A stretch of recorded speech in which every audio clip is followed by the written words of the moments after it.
യാക്കൂബ് നബി അലൈഹിസ്സലാമിനെയാണ് ഇസ്രായേൽ എന്നതുകൊണ്ട് ഖുർആനിൽ അല്ലാഹു ഉപയോഗിച്ചത്.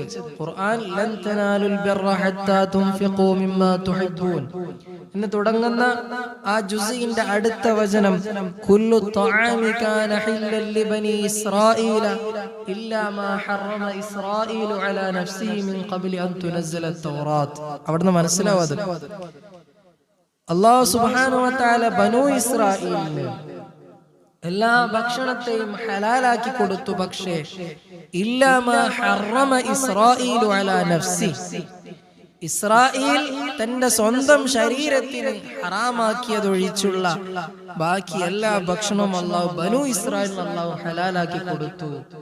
അപ്പൊ ഈ ഇസ്രായേൽ തന്റെ സ്വന്തം ശരീരത്തിന് എന്ന് അല്ലാഹു ഉപയോഗിച്ചത് എന്താണ്?